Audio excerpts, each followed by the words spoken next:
Morning, everybody. Mike with the Tough Fight. We're back here for episode 6. If you're ugly, it's okay. And it is okay. I have a lot to say about this issue because I would consider myself, maybe not to be ugly, but I'd give myself a 4, maybe a 5 on a good day. I'm numbers oriented, so I'm not beating myself up. I just know what the numbers look like. But the main point of our video today, and by the way, this is video number 6 of a 24-part series, how to get your life together. But the main point of this video is just to say that, even if you're ugly, you can make it. You absolutely can make it. I've done pretty well for myself, and I don't plan on being done. So at this point, just want to kind of walk you guys through, what does it really take if you have a self-esteem problem, or you just look in the mirror. Maybe you don't have a self-esteem problem. I don't. But maybe you look in the mirror and you just don't like what you see, and you think, well, what's the point? I'm not a good looking person anyway.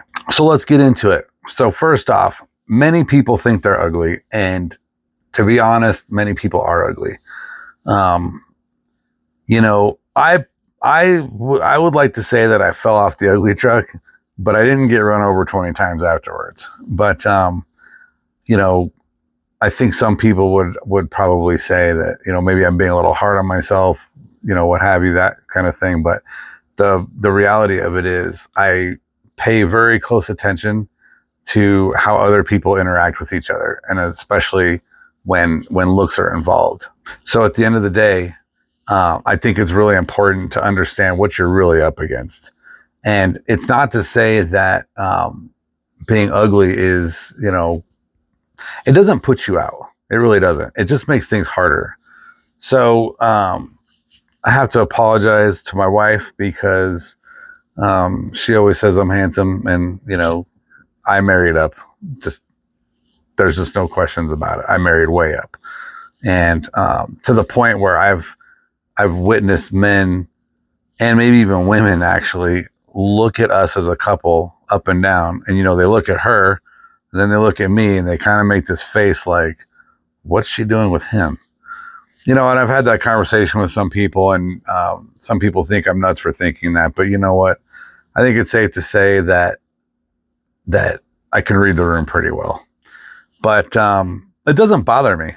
If I'm being honest, it really doesn't bother me. I'm actually honored to have a wife so beautiful, and I'm not saying that seeking beauty is the key here. It's not about that, right? What it is about, though, is being good looking is good. It really is, but it's not everything. You can get past these things, and you don't have to suffer in life because you're not the best looking person on the planet.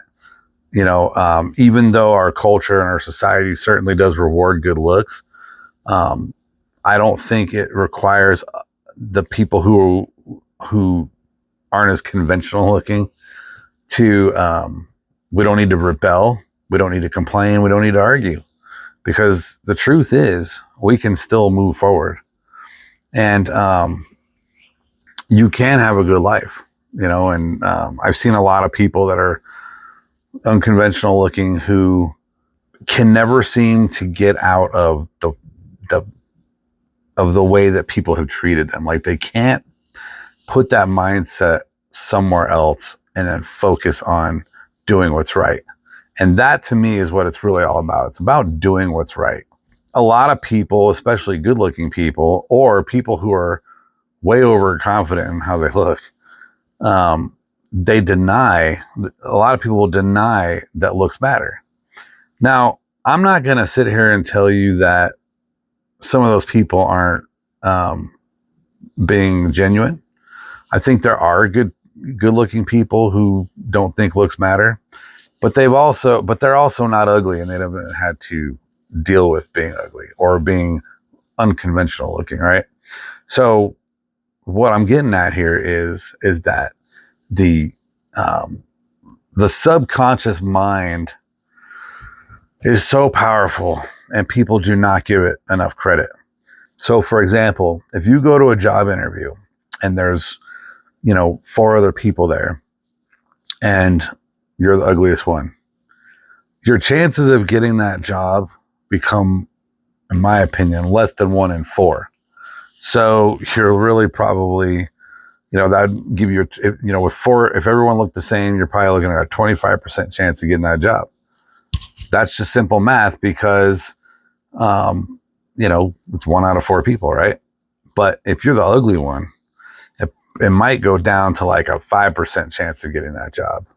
But there's ways you can overcome that, and we'll get to that in a little bit. But the subconscious, if the interviewer is talking to you and in their mind, they don't see anything wrong with you, what I'm getting at is that the subconscious mind might tell them otherwise.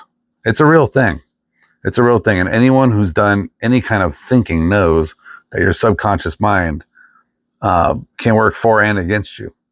So at any rate, if you're in an interview or you're in some kind of trial in life and you're not good looking and other people are, I don't think we need to look at that and say, well, that's it. I mean, 5% chance, that's it, I quit.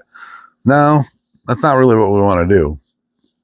What we want to do is talk about, well, how, like if you don't have something, you don't sit there and say you don't have it. You don't complain that you don't have it. What you do is you say, well, how can I have it? Right? So let's talk about that. We want to overcome their subconscious mind by making ourselves appear attractive. And there's a lot of ways we can do that. Number one is to have a great knowledge base. Like you want to know what you're talking about. So if you go to an interview and you're up against the best of the best and they look good and all that stuff, you might want to outknow them. You might want to know a little bit more, but you don't want to, at the same time, you don't want to try to impress the interviewer. And I'm just using job interviews as a good example. And I'm just using job interviews as a good example because that's where a lot of people complain the most. You don't have to show off your knowledge. Like that's not the point. There are two other things will take your knowledge base and magnify it without really even discussing your knowledge. So one of those things is body language. Are you closed off or are you open? Generally speaking, people who make decisions want to be around people who are open, not closed off. So for example, if you fidget a lot, if you sit like this all the time, if you just appear like you're nervous or you appear like you have no confidence, I mean, you're probably not going to do well. So you want to have the appearance that you're open and that you're confident. So your attitude is kind of number two, and all of this is really attitude. But you want to give people the sense that you're not going to crack under pressure, that you'll be able to handle whatever they throw at you, things like that. So you can do that by, again, knowing the job, knowing what it is you're going to be doing. And we can accomplish that by showing them that we value them and that their mission comes first in our lives.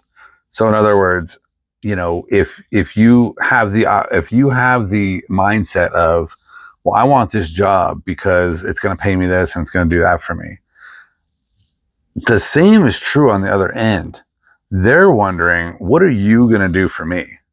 So if you can sell them that you are going to raise their bottom line or bring efficiency to their operation, things like that, your chances start to increase exponentially, like and quick.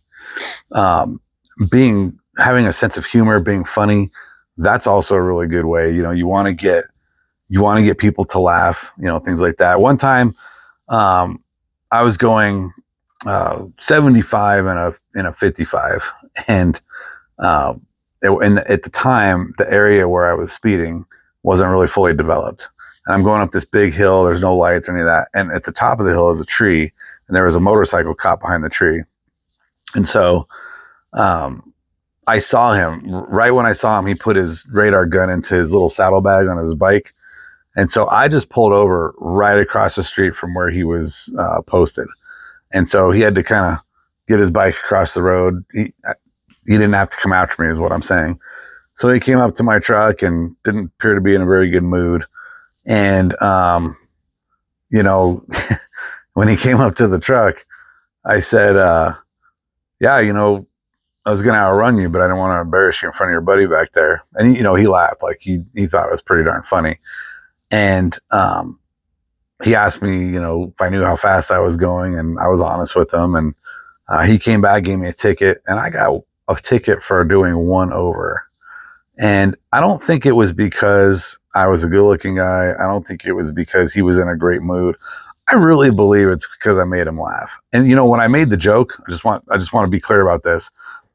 I had a big smile on my face. I was just, when he came up to the truck, I was like, "Good morning," like real happy and excited to see him, kind of a deal. And I'm not saying we're not here to get us out of tickets. My point is, throw some humor and some confidence in with whatever you're doing when you're up against a situation that might work against you. And you might find that more often than not, you can elevate yourself to the level that you're seeking. Now, it might take extra work, it might take extra time, but that's okay, because if we don't think there's going to be any sacrifice involved, then I would argue, why are you even trying? You might as well just do whatever comes your way and just deal with what's given to you in this life. So, anyways, being ugly, it's not the end of the world. I would probably say, I met a lot of people that were ugly, that were obsessed with projecting an image of confidence to the point where they would say, "Well, I'm not ugly. Beauty's in the eye of the beholder," kind of an argument, right? And you know what? There's truth to that. There certainly is. But on a grand scale, there is such thing as ugly. There is a number system that probably the majority of people would agree with. So if someone's a 6, probably like 80 to 90% of the people in the world would be like, yeah, that person's a 6. And we're not trying to cut ourselves down. We're not trying to put ourselves in a box.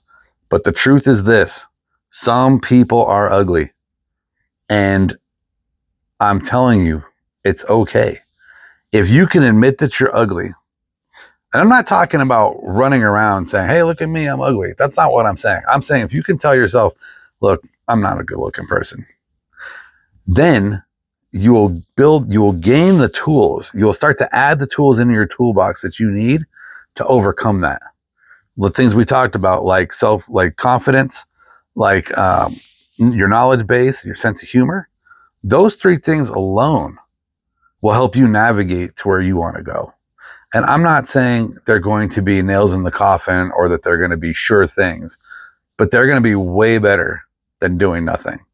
They're going to be way better than just telling yourself, "I'm not ugly," because there are people who think you're ugly. And sometimes you need something from those people. So when you need to get something from those people, these are the things that you're going to have to do. It might take time, might take some courage. I would probably say, if you approach a friend and say, "Hey, you know what? I don't think I'm good looking, but I really want this job, or I really want this promotion. I want to practice some things. I want to run some things off you. Can you pretend like you're my boss and treat me like I'm ugly?" And just do a little role playing. I mean, you'd be shocked at how far you can go, even if you do it by yourself. I mean, I know it's going to sound silly. I have conversations with myself all the time. When I have to fire somebody, discipline somebody, or just talk to somebody about anything uncomfortable, I always have that conversation by myself first, because I think it's important so that I can work out what I'm going to say in my own mind. And then when I get into the conversation will flow much smoother. So anyways, I just wanted to kind of get that through to you guys. I just wanted to tell you that it is okay. I spent decades of my life. Okay, well, maybe that's not true. I probably spent we'll just say decades. I spent a long period of time in my life really just, I guess, accepting from others that I was ugly. I've been told that by people point blank. I've been dumped because I was short. And let me tell you about something about being short. So I'm 5'7". I'm one of the shorter guys in the world. I think it's like 14% of men are taller than 6 foot. And like 80% of women think that like 80% of men are unattractive. So I don't know. When you start getting into the statistics of it all, which I actually have running below here, if you haven't noticed. When you get into the statistics, it can be pretty tough. It really can. But I'm here to tell you, you can still make it. Being short my whole life, I was dumped because I was short. Um, I had I had women that were, I would say, in love with me, that I really thought we were going to go somewhere, and I obviously was in love with them as well. And yet they ended up leaving me, and I would say 30% of the time when I was given an actual reason, it's because I was short. Everything else was fine, everything, but for some reason my height was just enough for them to say, I don't want you. So I've been rejected in ways that I shouldn't have been, but never once did I say, God, I wish you would have made me tall, because I really just don't care. I am perfectly satisfied with who and what I am. I mean, yeah, I could stand to lose some weight, that's for sure. If you're short or fat or ugly, you can still get through. You can still make it. I mean, you can get the job. You can get the promotion. You can own the business. There's all kinds of things you can do. You just got to know how to navigate through the system, I guess we'll call it, through the culture and through the society that sets you up to think that you can't do this. But you can. You can do it. And I think you will do it as soon as you admit to yourself what your real problems are. I hope this episode was helpful for you guys. Life is tough. Fight back.